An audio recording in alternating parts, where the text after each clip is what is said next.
And he is reading for us John chapter 6, verse 22 through 40. John 6, 22 through 40. Brother Dixon, please. The next day, the crowd that was standing on the other side of the sea saw there was no boat there except a little one, and that Jesus had not entered into the boat with his disciples, but that only his disciples had left. But boats from Tiberias arrived near the place where they ate bread after the Lord had given thanks. Therefore, when the crowd saw neither Jesus nor his disciples, they boarded their little boats and came to Capernaum to look for Jesus. So when they found him across from the sea, they said to him, "Rabbi, when did you get here?"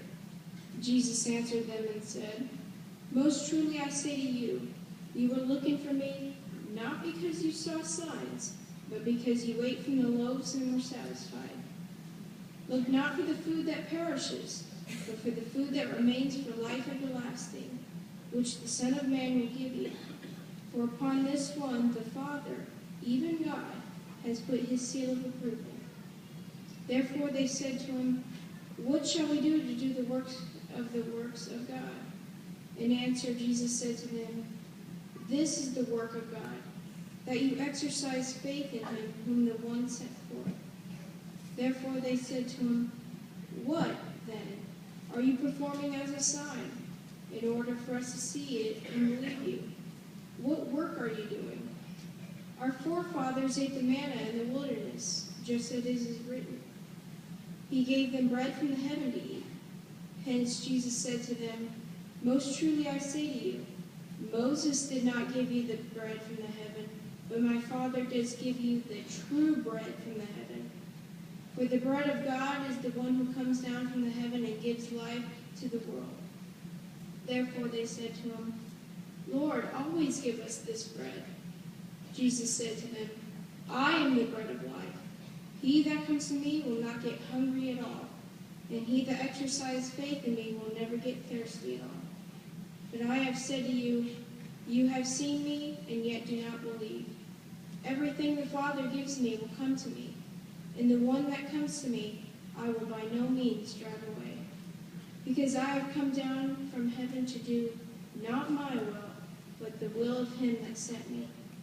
This is the will of him that sent me, that I should lose nothing out of all he has given me, but I should resurrect it at the last day.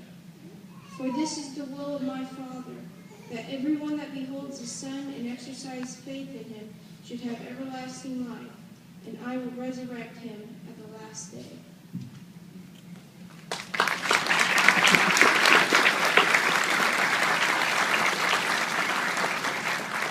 Feel better, Drew? Yeah? You did a nice job. Yeah, did well. Look pretty, too, you know that? Yeah, look good. Hey, pace, pitch, power. You did all that. And I'm going to have you read scriptures for me tomorrow in public talk. Is that okay? You come on stage. Right? Yeah? You did well. You're a good reader. How old are you? 13. I couldn't even read when I was 13. I get up in front of everybody, you know, and the interesting thing about this is that I'm going to talk to you about naturalness, and I know that seems weird when you're doing this, but it makes a comment here. It says, prepare well for public, it's on page 129. It says, prepare well for public reading, read with feeling and keen awareness of the meaning, which you did. It also makes this comment, if you're nervous, stiff, this is on page 128. If you're nervous or stiff or awkward in your speech because of being self-conscious, others will be distracted, and you were very comfortable. Did you feel comfortable? A little? Yeah, good for you. Okay. Thanks for coming, and figure out which talk you want to give for me. Okay? See you later. Thank you.